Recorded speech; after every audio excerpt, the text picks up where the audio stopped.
Hey guys, today I wanted to talk about some firefighting tools that I carry. Some of these ones are pretty common that you guys have seen before. Some of the other ones might be a little bit less common, and I basically don't carry them on me, but I carry them in a utility pouch or tool pouch that's easy to carry with me so I can take it with me on calls. The purpose of it is just kind of show you some of the, I guess, non-emergent tools that I carry, and just how they work and how non-invasive they are. Obviously, we can always use our irons or other K tools or whatnot to defeat a door or defeat a lock, but I just want to go over them real quick with you guys, and hopefully it helps you guys if you want to put your own kit together.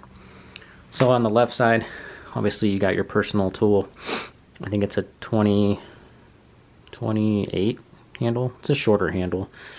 And then it's the best thing I like about the ladder belt is you can attach your box light for search.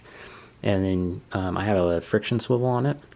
And so the old school ladder belts, they just, the swivel just swung and they would get caught up in your ladder. So this one is positional. So if you're walking up a ladder, walking down, you can position the swivel. It stays where you want it, and then you don't have to touch it again. So highly recommend you getting a friction swivel on a ladder belt if you can find it. They're usually $50, and I'll try to post a link to where you can find those. So first I want to talk about a pair of dikes. These are nice wire snips basically. You can use these for firefighter survival if you get caught up in some wires at all. You can cut these out. Another use for them is if you're doing extrication and you need to cut some wires in the door, separate the door from the frame. After you're done using your hydraulics, you can cut the wires with these. Really versatile tool that I recommend you guys carry one of these. Next thing is channel locks. It's nice to get one that has a button where it's quick adjust, and then also I like the Milwaukee's because it has these metal tips back here. So the first thing that we'll do is heat up one side of this and bend it in at a 90-degree angle, and then sharpen the edge of it. And you're using this tool mainly for cylindrical mortise locks on commercial buildings. And so what you're doing is you're taking the head of it and you're applying the head of it around a circular mortise lock on the outside. This is where you don't have a key when you need to make access to a commercial building. And then you spin this thing counterclockwise with the head of it and break the cylinder loose. And then you can continue to spin it out all the way and take the lock out. Once from there, the reason why you bend this and sharpen it is because you're going to insert this into the mortise lock and use the end to manipulate the lever inside. And so bend this in a 90-degree, sharpen it. This other side I like to straighten and then sharpen it as well, because what you can do is you can open this up, put the sharpened side into a doorknob and basically pound it in, and then leverage the doorknob lock out of the door, and then insert this all the way into the inner workings of the doorknob and turn it, and then you can basically manipulate the inner lock of a residential door lock with this straight sharpened portion. So channel locks, super versatile. You can, if you're doing salvage, you have a flooding call, you can use the head of it as well to undo the nuts on a toilet, and then basically use that toilet as a drain pipe for water and salvage, so you can dump water down it. Next thing, you guys have all seen this, is a gas shutoff. It's got commercial and then residential. If you don't have a crescent wrench for this set up already, that's no problem. This is another lightweight version, and it's super thin, and it's long enough to have some leverage. So Home Depot, super cheap, definitely nice to have if you're on a truck company. This guy pushes the hinges out, and you obviously can use a flat head and whatnot, but this is nice because you can get underneath on the bottom hinge where you don't have a lot of room, pull back, and it will send enough power up into the tip to push the hinge out for you. So you get into a residence where they're not ambulatory inside the room and they're locked inside the room, or a kid locks themselves in a bathroom door, you need to pull the hinges off the outside of the door to get access. So just another cheap small tool to carry. Ratcheting screwdriver with basically some heads on it, and then you have in here a bunch of different more heads, Phillips flathead. If you're making access to AC units, HVAC units, furnaces, you need to pull those panels off. Access to AC units on a commercial roof. If you need to take off a piece of metal on a roof, or you need to take skylight brackets off, you can get around it with these tools and unscrew the screws and heads to them. This is just round bar that I bought from Home Depot.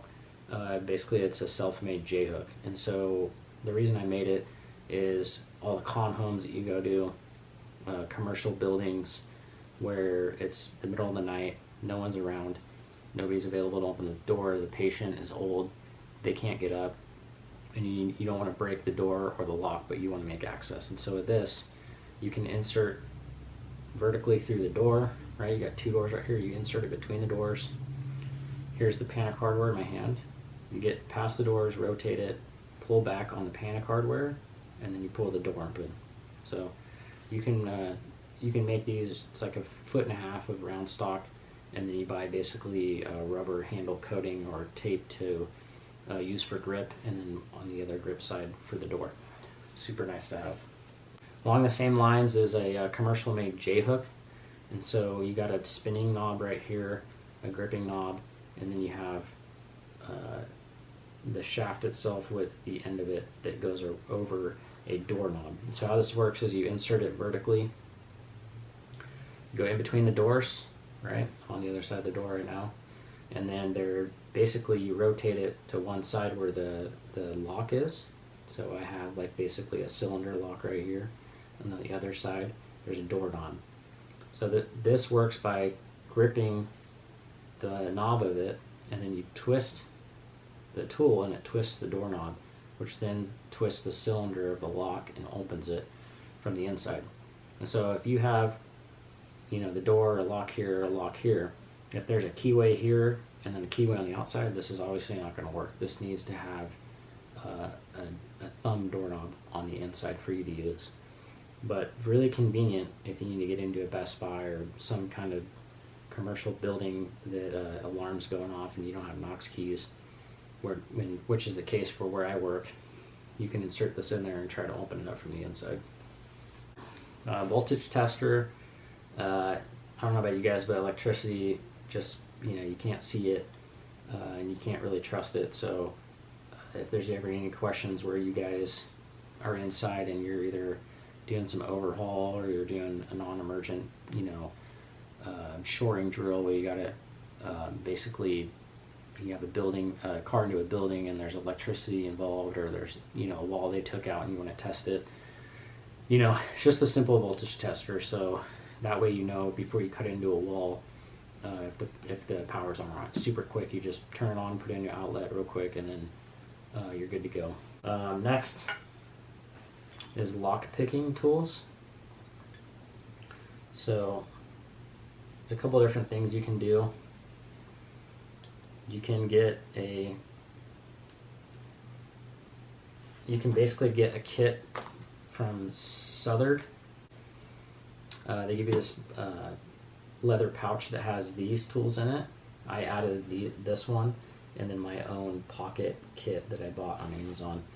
And so this kit's probably like $35. It comes with these items right here with some levers and then a bunch of different heads to use. So manual lock picking is definitely a little bit of a skill, but I've had some good luck with it on medical alarms where you can't get inside the home because somebody's not awake or they're fallen, they can't get up to let you in, and you don't want to destroy any of their doors or windows. And then this guy is just a pocket version of it. It's H&H, super thin. It folds down into your hand, and it comes with another lever. And so all that stuff, all this equipment, I carry in a pouch. So you can go buy one of these pouches from Home Depot.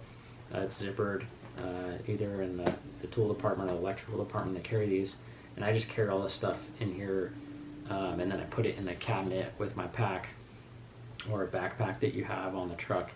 And so, minus your personal tool and your light and your your webbing, you know, and other tools that you would carry, wedges and whatnot with you. This is just some of the other tools on the truck company I found have been very helpful with, you know, your alarm calls or your life alert calls where you don't have Knox keys, you don't have somebody there to let you in, and you just want to go the extra mile and try to get in there without breaking anything. So hopefully it helps you guys. If you want to know where I got in this stuff, just leave some comments below, and then please subscribe and then like the video. And if you guys have anything else you want to see or have questions about, just let me know. Thank you.